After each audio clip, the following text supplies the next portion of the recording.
10절의 말씀입니다. 한 목소리를 합독합니다. 하나님이 이르시되 땅은 생물을 그 종류대로 내되 가축과 기는 것과 땅의 짐승을 종류대로 내라 하시니 그대로 되니라. 하나님이 땅의 짐승을 그 종류대로, 가축을 그 종류대로, 땅에 기는 모든 것을 그 종류대로 만드시니 하나님이 보시기에 좋았더라.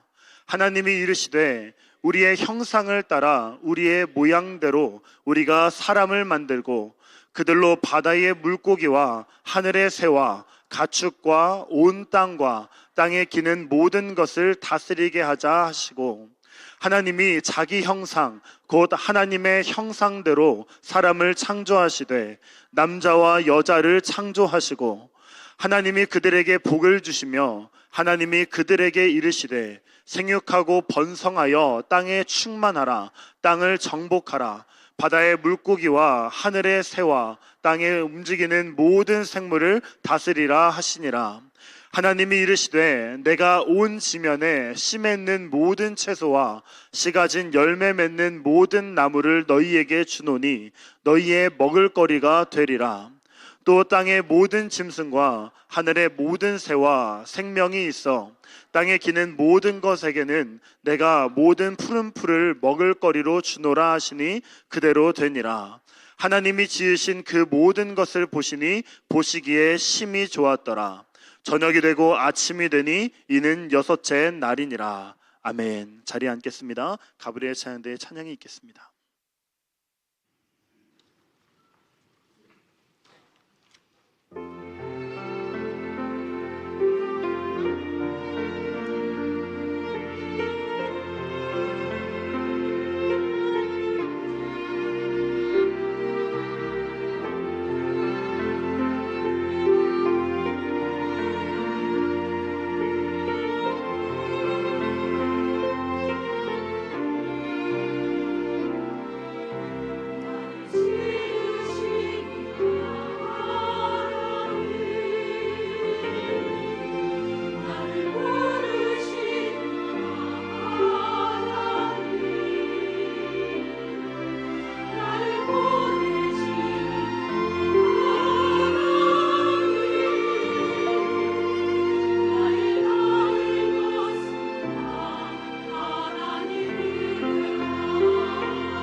우리 옆에 분들 축복하는 시간 가질까요? 이렇게 한번 하죠. 생육하고 번성하시기를 바랍니다.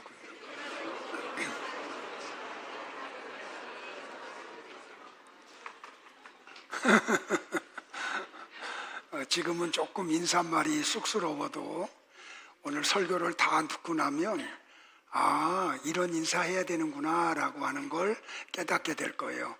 깨달음을 주실 걸 믿고 한 번 더 인사할까요? 생육하고 번성하세요 하고요. 우리 정지훈 집사님 지금 예배 드리시나요? 일부에 드렸나요? 일부에. 다행이다. 아까 정지훈 집사님을 김지훈 집사라 그래가지고 또 그런 것에 또 시험 드는 사람들이 있어요. 그래서 혹시 2부에 드리면 정정하려고 제가 얘기했어요. 목사가 이렇게 신경 쓸 게 너무 많아.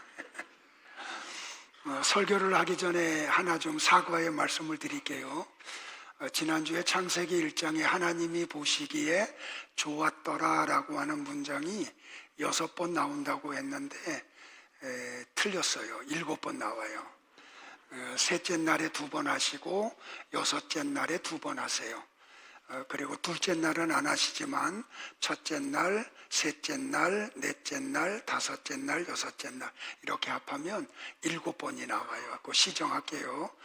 사사로운 것 같지만 목사가 또 실수한 거 수정해야 되니까요. 자, 오늘은 여섯째 날에 대해서 같이 묵상을 할게요. 우리가 아는 대로 여섯째 날에 하나님이 땅의 짐승과 가축 그리고 땅에 기는 모든 것을 그 종류대로 창조를 하시죠. 그리고 마지막으로 인간을 창조하세요. 근데 인간을 창조하는데 하나님이 어떻게 창조하시냐면 하나님의 형상과 모양을 따라 창조하신다라고 말씀을 하셨어요. 그런데 우리가 첫째 날부터 여섯째 날까지를 보면 2가지를 유심히 봐야 돼요. 첫째 날부터 다섯째 날까지는 하나님이 보시기에 좋았더라. 근데 여섯째 날에는 하나님이 보시기에 심히 좋았더라. 그게 하나 좀 차이가 나고, 두 번째는 무슨 차이가 있냐면 둘째 날, 셋째 날, 넷째 날, 다섯째 날에는 날 앞에 정관사 하가 없어요. 그런데 여섯째 날과 일곱째 날 앞에는 히브리어 정관사 하가 있어요.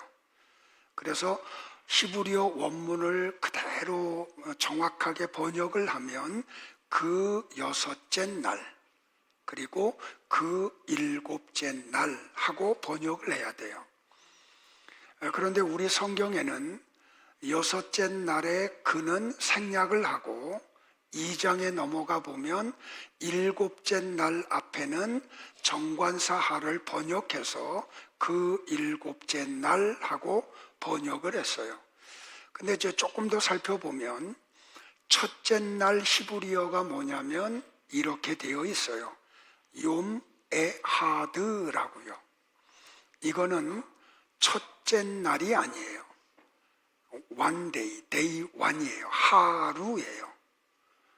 그리고 둘째 날부터는 그게 맞아요. 둘째 날, 셋째 날, 넷째 날, 다섯째 날, 여섯째 날, 일곱째 날. 그런데 여섯째 날과 일곱째 날 앞에는 뭐가 있다고요? 정관사 하가 있어요. 그 여섯째 날, 그 일곱째 날. 그래서 오늘 설교 제목이 그 여섯째 날이에요.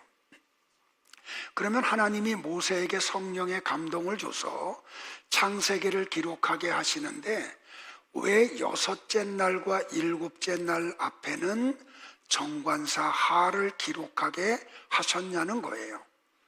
이 여섯째 날과 일곱째 날에 구속사가 가득히 들어있어요. 그러니까 이 날은 특별한 날이다. 의미가 있는 날이다. 그런 뜻이에요. 자, 창세기 1장 우리 31절을 제가 볼게요. 하나님이 지으신 그 모든 것을 보시니 보시기에 심히 좋았더라.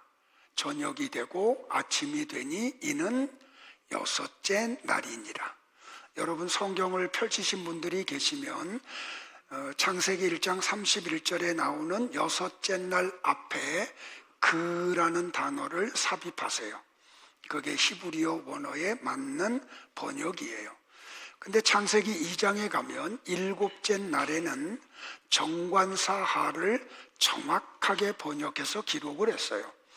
하나님이 그가 하시던 일을 일곱째 날에 마치시니 그가 하시던 모든 일을 그치고 일곱째 날에 안식하시니라. 하나님이 그 일곱째 날을 복되게 하사 거룩하게 하셨으니 이는 하나님이 그 창조하시며 만드시던 모든 일을 마치시고 그 날에 안식하셨음이니라. 자, 이렇게 여섯째 날과 일곱째 날의 정관사를 기록한 것은 어떤 것을 좀 특별하게 전달하고 싶은 뉘앙스가 풍기지 않아요, 여러분들? 그러니까 여섯째 날에는 하나님이 뭘 창조해요? 하나님의 형상과 모양을 따라 인간을 창조해요. 그러니까 다른 모든 창조보다 인간의 창조에 어떤 심혈을 기울이셨음이 드러나죠. 그리고 일곱째 날에는 하나님이 안식을 하셨다 그래요. 제가 주중에 좀 저하고 관계되는 분하고 통화를 했는데 이분이 사업을 하는 분이고 사업을 하는데 신학까지 하신 분이에요. 그래서 이야기를 하다가 제 설교 이야기를 하는 가운데 일곱째 날에 안식에 대한 이야기를 했더니 깜짝 놀라는 거예요. 자기는 지금까지 안식은 인간이 하는 걸로 알았다는 거예요. 그래서 제가 성경을 이렇게 가르쳐 주면서 안식이라는 단어가 누구에게 최초로 쓰였냐면 하나님이 안식하셨다고. 그러니까 몇십 년 동안 신앙생활을 하고 이분 성경은 이만큼 두꺼워요. 얼마나 많이 읽어서 손때가 묻었는지. 그리고 성경 장마다 포스티지가 붙어 있어요. 읽다가 은혜 받은 걸 메모해서 붙여놔서. 그러니까 일반 성경보다 한 3배 정도 두꺼워요. 그러니까 그만큼 성경을 많이 읽었고 또 연구도 많이 했다는 거죠. 그런데 그렇게 수십 번 성경을 읽었는데도 불구하고 안식이라는 단어가 하나님을 향해서 사용됐다는 걸 저하고 통화하면서 처음 깨달았대요. 그러니까 이 안식이 뭔지를 우리는 다음 주에 묵상을 할 거예요. 자, 오늘은 인간의 창조에 대한 내용을 같이 한번 묵상을 할게요. 자, 첫 번째로 사람은 하나님이 의논하시고 창조한 것 같이 기록을 했어요. 자, 창세기 1장 26절에 보면 우리가 우리의 형상을 따라 우리의 모양대로 사람을 만들자라고 기록을 했어요. 그러니까 이 문장을 우리가 언뜻 보면 하나님이 의논하신 것 같아요. 그렇게 느껴져요. 근데 이 삼위 하나님은 본질이 같아요. 다시 말하면 인격이 하나예요. 그러면 본질이 같은 분은 의논이 필요하지 않죠.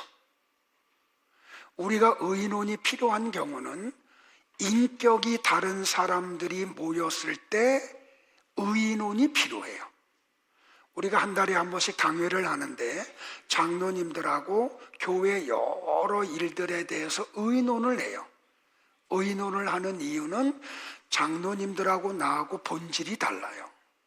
인격이 달라요. 그래서 어떤 일을 합의를 하기 위해서는 의논이 필요해요. 근데 본질이 하나인 하나님은 의논이 필요하지 않아요. 그리고 또 하나는 여기 사람을 만들고라고 하는 히브리어 단어가 뭐냐면 아사예요. 자, 창조라는 히브리어 단어가 몇 가지가 있는데 하나, 바라라는 단어는 무에서 유를 창조할 때 사용해요. 근데 이 아싸라는 단어는 어떤 창조된 물질을 가지고 다른 것을 만들 때 아싸라는 단어를 써요. 그러니까 인간을 창조하는 단어는 아싸를 기록했어요. 그러니까 만들다, 이루다, 성취하다. 그리고 엘로힘이라고 하는 하나님의 이름은 어떤 구조로 되어 있냐면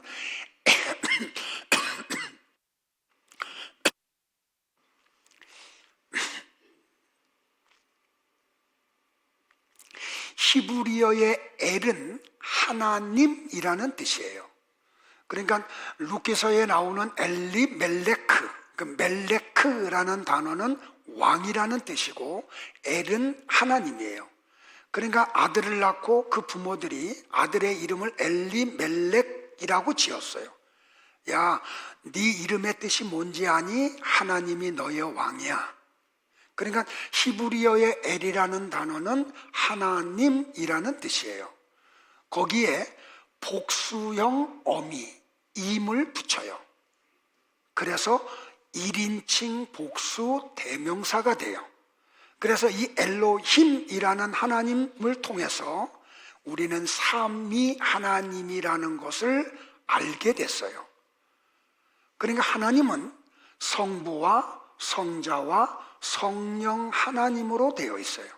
근데 이 삼위일체 교리가 너무 어려워요. 그래서 저도 정확하게는 몰라요. 천국에 가면 그때 이 의문이 풀릴 거예요. 그냥 여러분들은 본질이 같은 하나님이 이 삼위일체도 맞지 않아요. 왜냐하면 하나님은 몸이 없으신 분이기 때문에 이 본질이 같으신 하나님이 한 분이신데 인격이 세 개, 이것도 맞지 않아요. 아무튼 하나님은 그렇게 마치 의논하신 것 같이 인간을 창조하셨다고 기록을 했어요. 그러면 왜 하나님은 인간을 창조할 때는 다른 것에는 그냥 창조하셨는데 왜 인간을 창조할 때는 삼위 하나님이 의논하시는 것 같은 뉘앙스를 풍겼냐는 거죠. 그것은 사람은 다른 모든 피조물들과는 다른 특별한 피조물임을 강조하기 위함이에요. 그러니까 나와 여러분은 다른 피조물들과는 아주 본질부터 달라. 그러니까 하나님이 우리의 형상을 따라 우리의 모양대로 우리가 사람을 만들고 라는 이 말씀 속에 인간의 창조에는 성부와 성자와 성령 하나님이 완벽하게 협력하셨다는 것이 들어있어요. 자, 그런데 여러분들 보세요. 제가 여러분들에게 이야기할 때 창세기 1장과 2장은 첫 창조 이야기하는 게 아니라고 말씀을 드렸죠. 새 창조에 대한 기록이라고 이야기를 했어요. 그래서 창세기의 첫 번째 장, 첫 번째 절, 첫 번째 문장, 첫 번째 단어, 첫 번째 자음 속에 예수 그리스도가 들어있다고 이야기했죠. 그러니까 신구약 성경은 구속 역사를 기록한 책이에요. 그러면 이 인간의 창조 속에도 뭐가 담겨져 있냐면 인간을 새롭게 창조하는, 구원하는 일에는 성부와 성자와 성령 하나님의 협력에 의해서 이루어진다는 것을 담아놓은 거예요. 자, 나와 여러분이 구원을 받기 위해서는 성부 하나님이 창세전에 우리를 선택해 놓으셔야 돼요. 그리고 성자 하나님은 아버지 하나님이 선택한 사람들의 죄를 짊어지시고 그들의 죄의 값으로 대신 십자가에서 죽으시는 일을 하세요. 그리고 성령 하나님은 우리 속에 들어오셔서 성부 하나님이 나를 창세전에 선택하셨고 성자 하나님은 내 죄 때문에 대신 죽으셨다는 걸 믿게 해주세요. 이 성부와 성자와 성령 하나님의 사역을 통해서 한 영혼이 구원을 받아요. 그러니까 창세기 1장 26절에 인간의 창조를 통해서 성도의 구원이 어떻게 이루어지는지를 그 속에 비밀로 담아두신 거예요. 됐죠? 자, 두 번째는 하나님은 사람을 하나님의 형상과 모양을 따라 창조하셨다고 기록을 했어요. 자, 형상이라는 히브리어 단어가 뭐냐면 째렘이고, 모양이라는 히브리어가 뭐냐면 데무트예요. 근데 이게 굉장히 어려워. 그래서 이 형상과 모양만 가지고 설교를 하려고 하면 아무리 짧게 해도 2시간이 필요해요. 그래서 오늘은 여러분에게 그렇게 자세하게 설명하면 머리에서 쥐가 나. 그래서 간략하게 여러분에게 설명을 드릴게요. 자, 종교개혁이 일어나기 이전에는 형상과 모양을 다른 것으로 생각했어요. 그래서 형상을 어떻게 해석을 했냐면 신체적 특징, 그리고 모양은 영적인 특성이라고 생각을 했어요. 종교개혁 이전까지는. 그런데 종교개혁 이후에 이제 존 칼빈이나 이런 분들을 통해서 형상과 모양은 같은 거다. 그러니까 종교개혁 이전과 이후로 형상과 모양에 대한 해석이 달라져요. 그러면 과거께 맞을까요? 후에께 맞을까요? 자연적으로 후에께 맞겠죠. 자, 그러면 형상이라는 히브리어 째렘과 모양이라는 히브리어 데무트는 동의어예요. 이제 학문이 깊어지니까 이 째렘과 데무트가 동의어라는 것을 발견해요. 그래서 종교개혁자 이후들은 째렘과 데무트를 한 의미를 다르게 표현하는 거라고 이야기를 해요. 그러니까 째렘과 데무트는 서로 보완하고 반복해서 강조를 해요. 자, 유대인들은 어떤 것을 강조할 때 동의어를 써서 반복해요.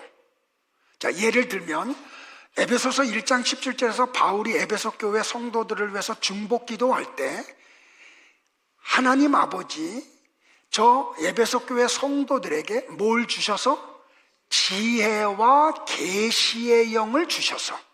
근데 제가 예전에 설명했지만 이 지혜의 영, 계시의 영은 하나죠. 보혜사 성령을 이야기해요. 그러니까 하나님을 아는 지식이 일어나려면 보혜사 성령님이 우리를 가르쳐 주셔야 돼. 그러니까 바울이 이걸 강조하기 위해서 똑같은 동의어를 반복해서 사용한 거예요. 지혜와 계시의 영이라고 말이에요. 그러니까 여기 째렘과 데무트도 똑같아요. 한 가지를 반복해서 설명함으로 이 형상이 무엇인지를 강조하고 있는 거죠. 자, 그거를 우리는 또 성경이 또 증거를 해요. 자, 창세기 1장 26절에 보면 우리의 형상을 따라 우리의 모양대로 사람을 만들자라고 기록을 했죠. 그런데 1장 27절에 가보면 형상만 나와요. 자, 하나님이 자기 형상, 곧 하나님의 형상대로 사람을 창조하시되라고 이야기해요.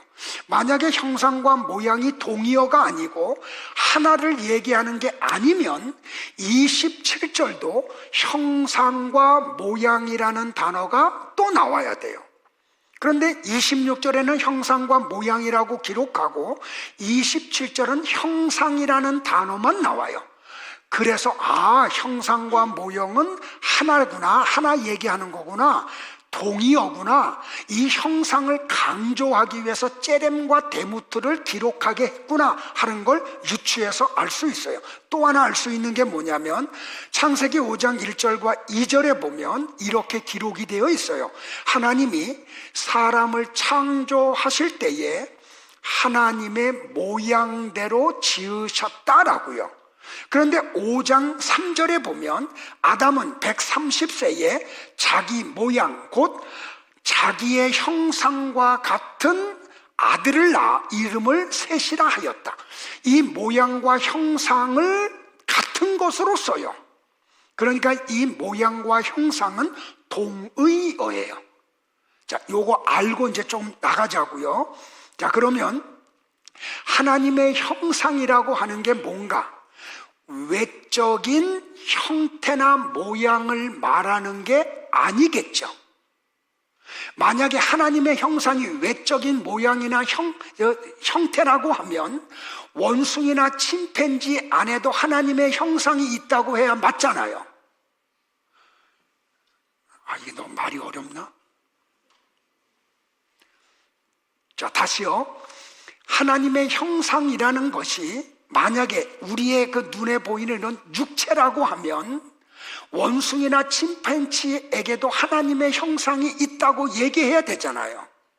그러니까 하나님의 형상은 눈에 보이는 어떤 모양이나 형태가 아니라는 말이에요. 여기까지는 됐죠? 네. 자, 그러면 그러니까 하나님은 육체가 없는 분이에요. 그러니까 하나님은 우리와 같이 눈, 코, 입, 귀, 손, 발 이런 게 없는 분이에요. 여기까지도 됐죠? 자, 그리고 그래서 눈에 보이지 않는 하나님을 인간의 오성으로는 하나님을 알 수 있어요, 없어요? 없어요. 예수님도 요한복음 4장 24절에서 하나님은 영이시다라고 말씀을 하셨어요. 그러니까 하나님은 우리와 같이 육체를 가지고 계신 분이 아니에요. 그러면 하나님의 형상이라 그러면 우리의 눈에 보이는 어떤 외형적인 모양이나 형태가 아님이 드러났죠. 자, 그러면 우리가 눈으로 볼 수 없는 하나님을 인간이 인식을 해요. 그러면 눈에 보이지 않는 하나님을 육을 갖고 있는 인간들이 어떻게 하나님을 인식해요? 하나님이 당신을 보여주실 때 우리는 하나님을 볼 수 있고 인식할 수 있죠. 자, 육을 갖고 있지 않는 하나님이 당신을 볼 수 있도록 이 세상에 보내신 분이 누구예요? 예수님이에요. 우리 권사님들이 제일 잘 알아. 자, 바울이 이것을 고린도 교회에 알려줘요. 다 같이 볼까요? 시작. 그 중에 이 세상의 신이 믿지 아니하는 자들의 마음을 혼미하게 하여 그리스도의 영광의 복음의 광채가 비치지 못하게 함이니 그리스도는 하나님의 형상이니라. 자, 인간을 하나님의 형상대로 지었다고 했는데 우리가 눈으로 볼 수 있도록 하나님의 형상을 가지고 오신 분이 계셔. 그분이 누구라고요? 예수님이라고 바울이 이야기를 해요. 자, 골로새서 1장 15절도 또 볼게요. 시작. 그는 보이지 아니하는 하나님의 형상이시요 모든 피조물보다 먼저 나신 이시니. 그러니까 눈에 보이지 않은 하나님의 형상을 보도록 오신 분이 누구라는 걸 알 수 있어요? 예수님이라고 하는 걸 알 수가 있죠. 그런데 창세기에 보면 사람을 하나님이 어떻게 만드셨다고요? 하나님의 형상을 따라 만드셨다 그랬죠. 그러니까 최초의 아담은 하나님의 형상을 갖고 있는 존재였어요. 그런데 이 하나님의 형상이 인간에게서 상실이 돼. 언제? 하나님의 말씀에 불순종할 때. 죄가 인간 속에 들어올 때 하나님의 형상이 파괴가 돼요. 그러니까 하나님이 처음 인간을 창조하시는 사역을 통해서 하나님의 백성들을 내가 어떻게 다시 형상을 회복시켜 주는지 아니? 이 새 창조 이야기를 창세기에 담고 있는 거예요. 됐죠? 자, 웨스트민스터 소요리 문답 신문에 보면 문을 하고 그 문에 대한 답을 해요. 제가 문을 읽을 테니까 여러분이 답변을 하세요. 자, 하나님께서는 사람을 어떻게 창조하셨습니까?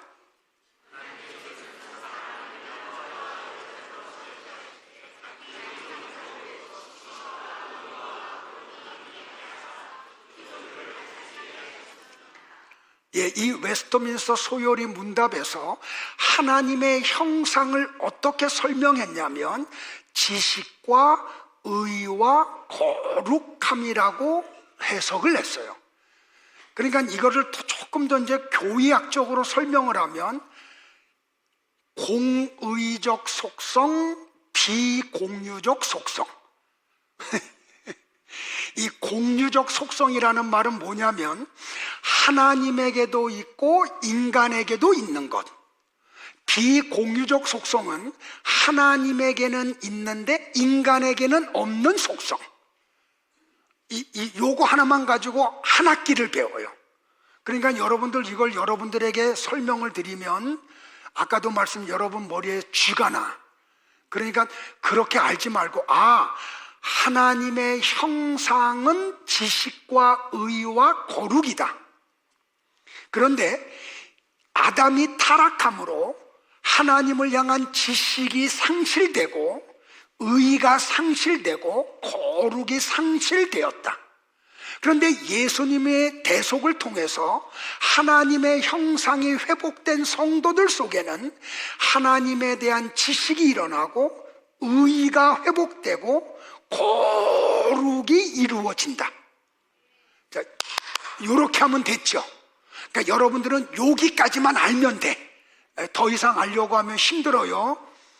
자, 세 번째로 하나님은 사람을 남자와 여자로 창조하셨죠. 이거는 다음엔 해야 돼. 다시요. 하나님이 사람을 창조하는데 남자와 여자로 창조하셨죠. 믿으시기를 바라요. 남성, 여성이라는 성 외에 또 다른 성이 있어요, 없어요? 다시 대답해야 돼요. 남성, 여성 외에 또 다른 성이 있어요, 없어요? 근데 왜 차별금지법 만들려고 그래? 남성, 여성 외에 또 다른 성이 있다는 거잖아요. 아시아에서 대만이 이 법이 최초로 통과됐어요. 이 법이 입법되고 통과되는 과정 속에서 교회들이 엄청나게 싸웠어요. 근데 결국에는 통과됐어요. 근데 지금 우리나라가 저 여의도에서 이 법을 지금 통과시키려고 오랜 시간 동안 집요하게 지금 추진하고 있어요. 거대 여당의 힘으로. 다른 걸 다 떠나서 우리는 성경을 파괴하고 성경을 도전하는 입법을 거부해야 돼요. 이 법이 통과되고 나면 남성, 여성 외에 또 다른 성이 있다는 걸 거부하는 설교를 하면 저는 실정법을 어긴 자가 돼요. 얼마나 심각한 일들이 지금 여의도에서 벌어지고 있는지 여러분이 잘 아셔야 돼요. 자, 아무튼 그냥 넘어갈게요. 더 이상 얘기 안 할게요. 그런데 창세기 2장 7절에 보면 1장 26절에 하나님이 사람을 창조하는 내용을 보완해서 설명을 하죠.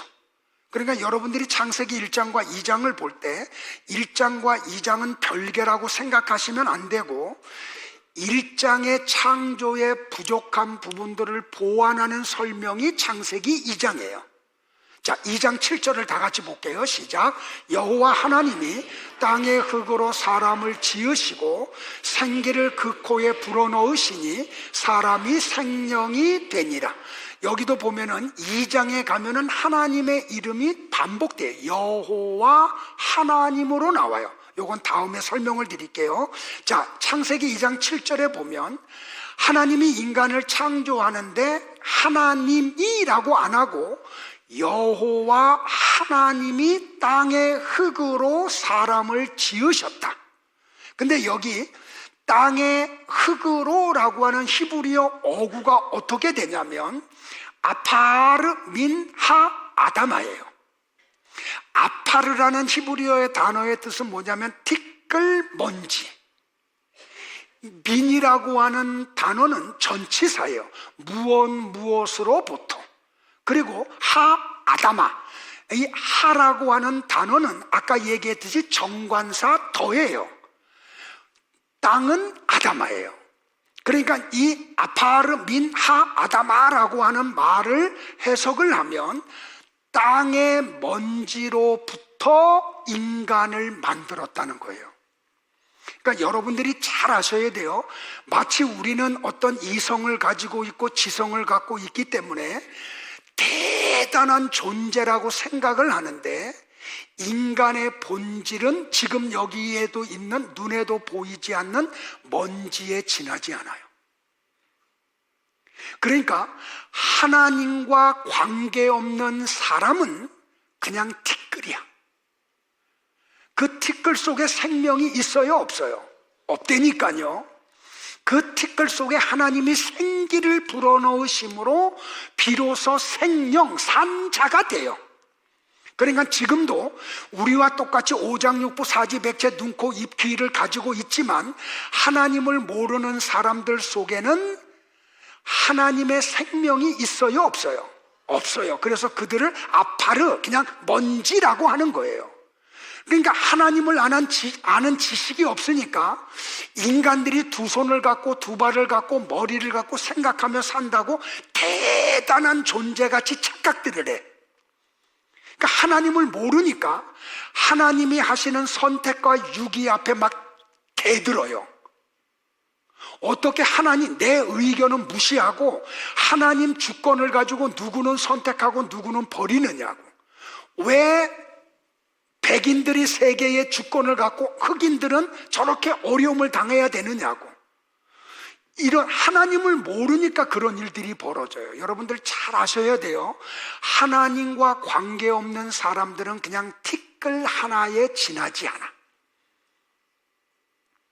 그런 그냥 티끌과 같은 존재인 나와 여러분을 하나님이 구원하셔서 당신의 자녀로 삼아주셨어요. 이거는 여러분들 어떻게 말로 표현할 수 없어. 어떻게 설명을 할 수 없어요. 그래서 이걸 뭐라고 말하냐면 은혜라고 얘기해요. 그리고 이 먼지 속에 하나님의 생명이 들어왔다는 것을 뭐라고 얘기하냐면 이걸 바라크, 이걸 복이라고 이야기를 해요. 이해되시겠어요? 돈이 복이 아니라 그랬잖아. 건강이 복이 아니라 그랬잖아요. 지식이 복이 아니라 그랬잖아요. 높은 권력을 차지하는 게 복이 아니라 그랬잖아요. 그건 다 뭐라고요? 그건 사명이에요. 복은 뭐예요? 생명이 없는 먼지 속에 하나님이 당신의 생명을 불어넣어 주신 것, 그게 복이라고요. 여러분들 그래서 이 복 받으시기를 바라요. 그러니까 옆 사람들한테 축복해, 복 받으세요 하고요.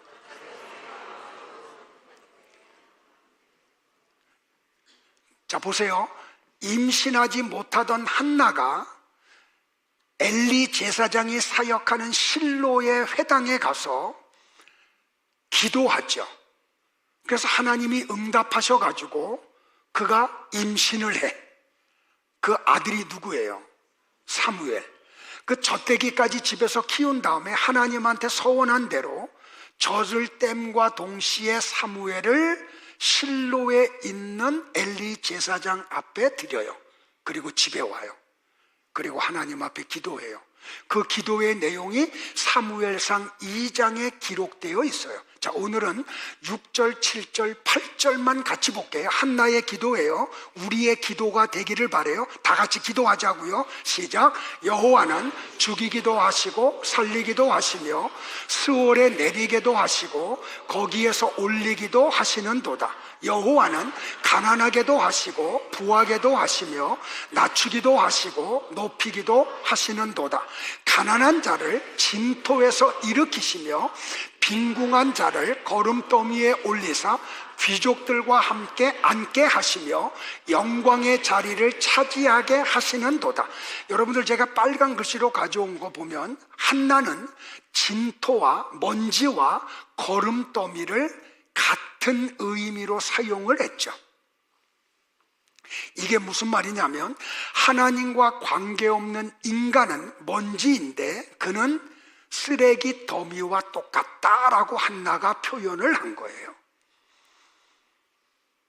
그러니까 나와 여러분이 예수님 안에서 구원을 받은 것이 얼마나 귀하고 복된 것인지를 아셔야 돼요. 그래서 이 거듭난 성도들, 하나님의 생명이 들어온 성도들은 영과 진리로 하나님 앞에 예배를 드려요. 그리고 내게 주신 모든 것이 하나님의 것임을 알아. 그래서 이걸 다 드려야 되는데, 육을 가지고 있으니까 9은 나를 위해서 사용하고 하나는 내가 거듭난 사람입니다라고 하는 신앙을 표현하래요. 그게 뭐예요? 그게 11조예요. 그러니까 11조는 내가 더 많은 물질을 받기 위해서 하나님 앞에 아부하기 위해서 드리는 게 아니고, 내가 정말 거듭난 하나님의 자녀라고 하는 외적인 표현이 11조예요. 그러니까 이걸 못하는 분들은 입으로는 자기가 구원받았다고 말은 할지 모르지만 실제로는 구원의 역사 속에 들어가지 않은 것과 같아요.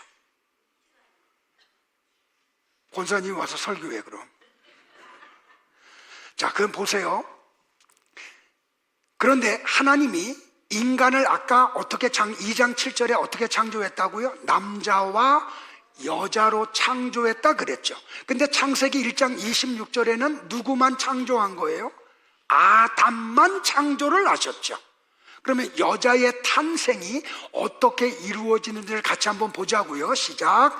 여호와 하나님이 아담을 깊이 잠들게 하시니 잠들매 그가 그 갈빗대 하나를 취하고 살로 대신 채우시고, 여호와 하나님이 아담에게서 취하신 그 갈빗대로 여자를 만드시고 그를 아담에게로 이끌어 오시니 아담이 이르되 이는 내 뼈 중에 뼈요 살 중에 살이로다. 이것을 남자에게서 취하였은즉 여자라 부르리라 하니라. 자, 여자의 탄생이 이루어지는 과정을 우리가 보니까 어떻게 했어요? 아담을 어떻게 했어요? 남자를 깊이 잠들게 하셨죠, 하나님이. 성경의 성도의 죽음을 잠자는 것으로 표현을 하죠.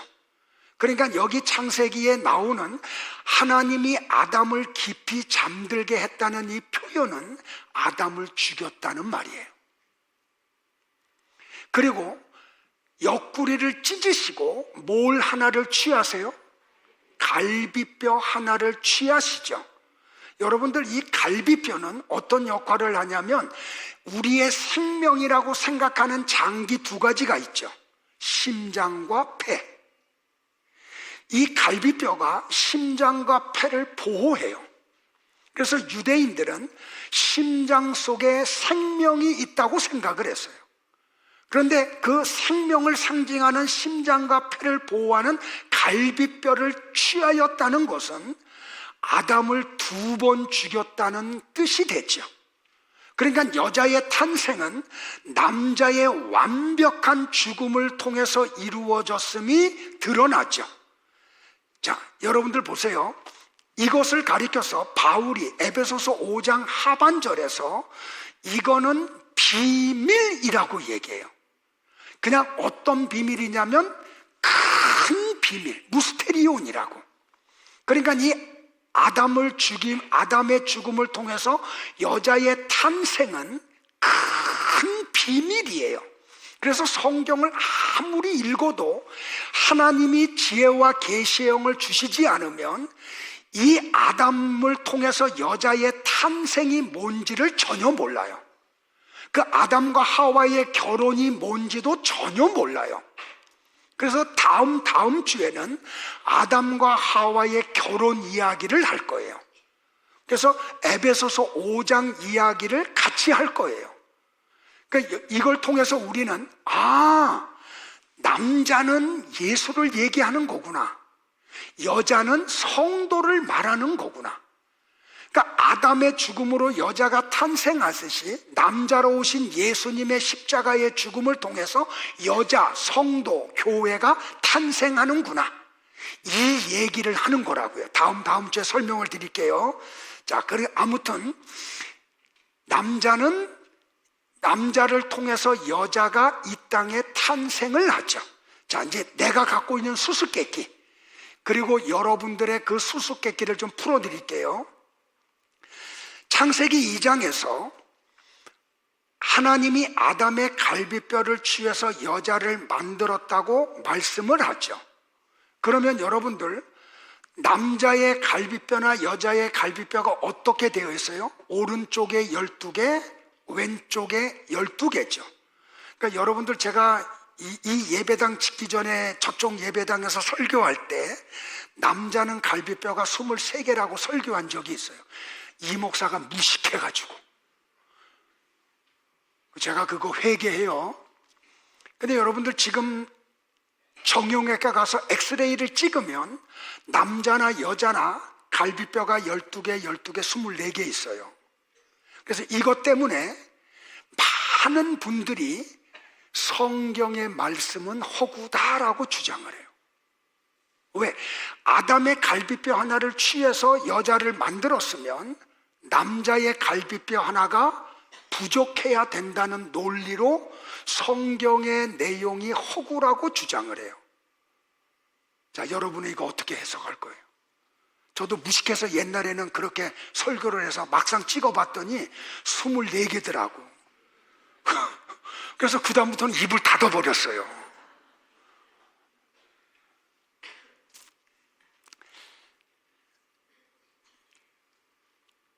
자, 이런 주장은 어디서 나오냐면 진화론자들에 의해서 나와요. 여러분, 진화론의 줄기에서 무슨 학설이 나오냐면 용불용설이라는 학설이 나와요. 19세기에 프랑스 사람이었던 라마르크에 의해서 이 용불용설이라는 학설이 시작이 돼요. 그래서 19세기의 유럽에서 이 학설이 센세이션을 일으켜요. 이 용불용설이라는 학설은 무슨 뜻이냐면 사용하지 않는 것은 퇴화한다. 다시 말하면 진화되지 않고 사용하지 않는 어떤 물질은 퇴화한다는 게 용불용설이에요.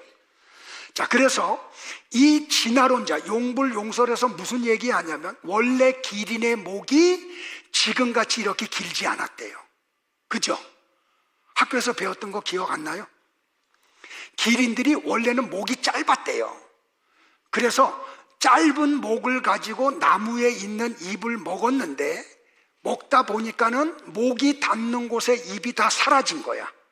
그래서 그 위에 잎을 먹으려고 하니까 자꾸 하다 보니까 이게 진화해서 목이 자꾸 길어지기 시작해서 지금까지 됐다는 거예요. 이게 용불용설이라는 학설이에요. 그런데 여러분들, 용불용설에 의하면 아담의 갈비뼈가 취해진 남자들은 12개, 11개의 갈비뼈를 가지고 있는 게 맞아요. 그런데 여러분들, 유전학적인 지식이 자꾸 늘어나 사람들의 학문의 깊이가 더 깊어져. 그래서 어떤 학설이 나오냐면 이게 획득 형질은 유전되지 않는다. 다시요. 획득 형질은 유전이 안 돼. 이 말이 어렵죠. 설명을 드릴게요. 무슨 말이냐면 부모님이 사지가 멀쩡했는데 교통사고로 다리 하나를 절단했어. 당뇨로 한쪽 다리를 절단했어요. 그래서 한쪽 다리가 없는 아버지가 아이를 낳았어.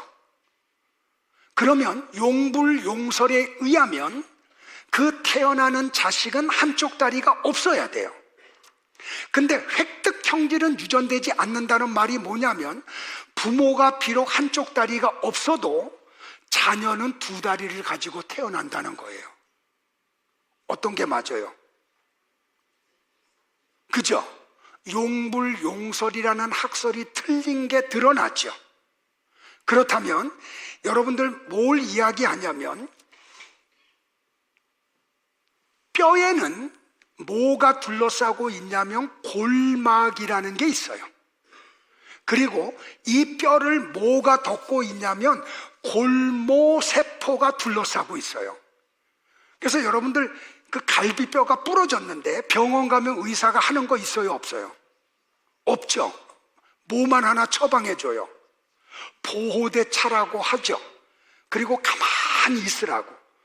그러면 어떤 일이 벌어져요? 부러졌던 갈비뼈가 다시 붙죠. 그게 왜 그래요? 골막 때문에 그래요. 그러니까 이 골막은 뼈를 성장시키기도 하고 뼈가 골절이 되었을 때에 재생하기도 하고 혈액을 공급하고 영양을 공급하고 보호하고 느끼는 감각 기능까지를 가지고 있어요. 근데 이 뼈를 둘러싸고 있는 골모세포만 있으면, 뼈가 없어져도 이 골막과 골모세포가 있으면 없던 뼈가 새로 생겨나요. 빼냈던 뼈가. 그러니까 아담의 갈비뼈를 취해서 여자를 만들었지만 이 골모세포와 골막이 상하지 않고 골모세포가 상하지 않았던 아담에게 빼냈던 자리에 갈비뼈가 다시 생겼겠죠. 그래서 나와 여러분의 갈비뼈도 남자들도 다 여자들과 똑같이 12개, 12개, 24개를 갖고 있는 거예요. 그러니까 성경의 말씀은 오류가 없어. 진리예요. 단순히 인간의 지식이 거기에 미치지 못했기 때문에 진화론자들이 갖고 있는 용불용설이라는 학설에 의해서 성경은 허구다라고 주장하는데, 인간의 학문이 더 깊어지니까 아, 성경 말씀이 진리네 라는 게 드러나는 거예요. 됐죠? 그러니까 여러분들이 성경을 읽다가 의구심이 드는 것이 있으면 내가 지식이 미치지 못해서 모르는 것으로 해석을 하고 그냥 성경 말씀대로 믿으면 돼요. 옆 사람들은 한번 건면해요. 성경 말씀을 그대로 믿으세요 하고요. 자, 이제 말씀 정리할게요. 하나님은 인간을 창조하고 난 다음에 뭐라고 말씀하셨냐면 생육하고 번성하여 땅에 충만하라. 하늘에 날아다니는 새, 땅에 기어다니는 짐승, 물고기 모든 것을 다스리라, 정복하고 다스리라 라고 말씀을 하셨어요. 이것은 하나님은 사람들에게 하나님의 대리 통치자로 창조하셨음이 드러나요. 이게 하나님의 형상을 가진 사람들 속에 나타나야 될 삶이라는 말이에요. 그러니까 사람은 모든 자연과 피조물을 하나님의 뜻과 목적에 복종시킬 권세를 하나님으로부터 받은 거예요. 왕권을 받은 거예요. 이게 다스리라라고 하는 말씀 속에 들어있는 거죠. 그런데 아담과 하와가 하나님의 말씀에 불순종함으로 하나님의 형상이 파괴가 되고 하나님이 인간에게 부여한 왕권이 상실되고 말아요.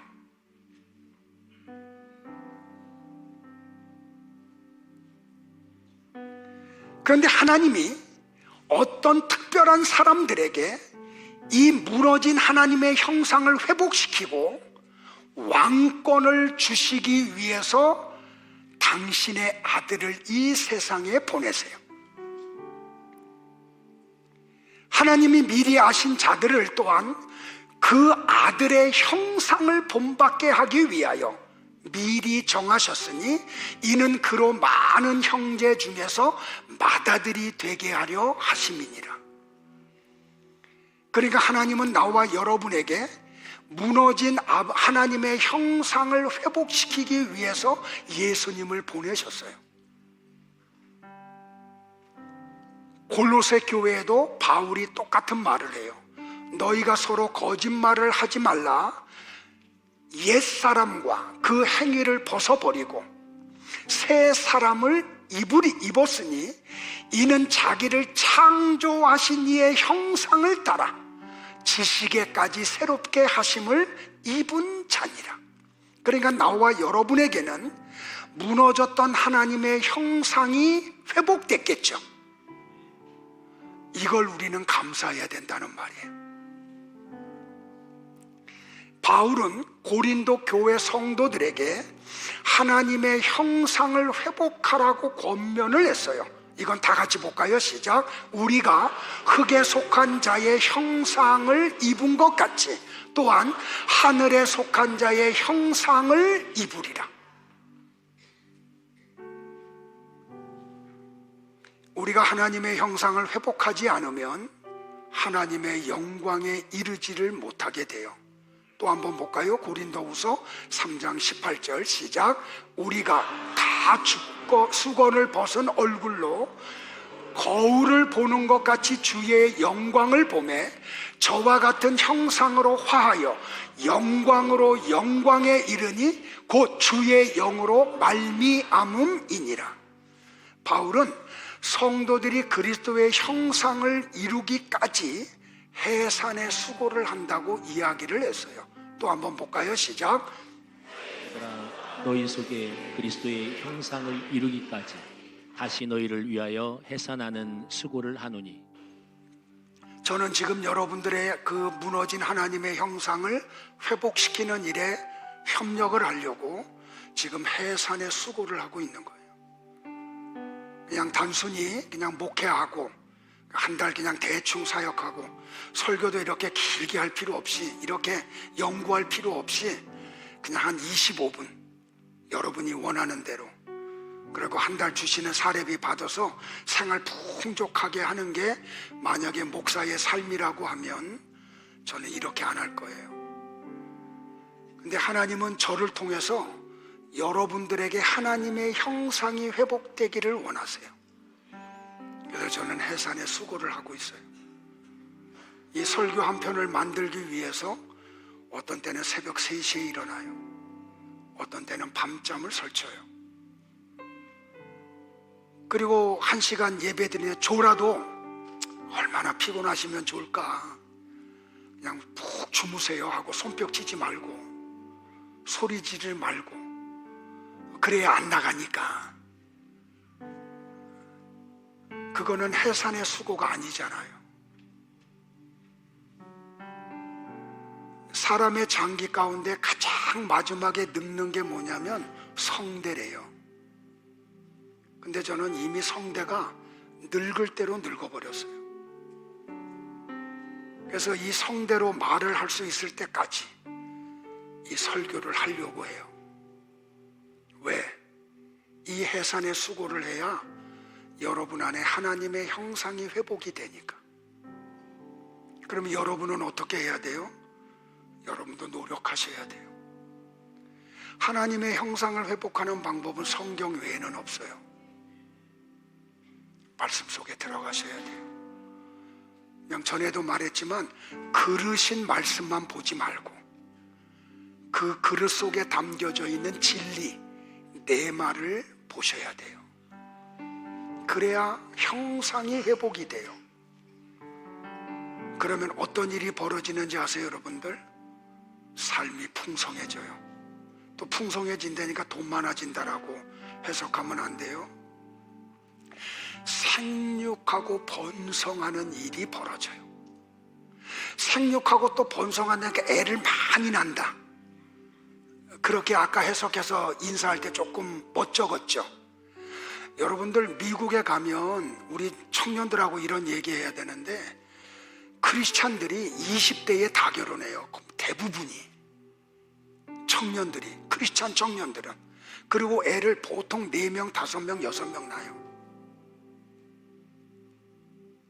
말씀이 들어가니까, 결혼이 뭔지를 아니까, 왜 애를 낳아야 되는지를 아니까. 근데 한국 교회는 이 청년들이 결혼을 안 하려고 그래. 엊그저께도 중매 좀 해달라고 부탁이 왔어요. 몇 살이냐 그랬더니 44살이래요. 여자가 국세청 다녀요. 종로에 있는 아주 똑똑하고 지금 대학원 직장 다니면서 대학원 공부하는데 그냥 올 A 플러스 받고. 근데 결혼을 안 했대. 나한테 중매 좀 해달라는 거예요. 이제 나이 먹어가니까. 이게 모르니까. 여러분들 생육하고 번성하라는 것은 애를 많이 낳는 것도 물론 협의적으로 포함이 돼요. 근데 광의적인 게 뭐냐면 하나님의 형상을 회복하는 영적 자녀들을 많이 낳으라는 말이에요. 내가 전도함을 통해서 말이에요. 제가 우리 청년들을 저 충청도 2개 교회에 지금 보내서 주일까지 사역을 시키는 이유는 그냥 아주 작게 우리 교회만 잘 되는 거, 우리 교회만 많아지는 거, 이건 하나님이 기뻐하는 거 아니에요. 하나님의 교회는 우주적으로 하나예요.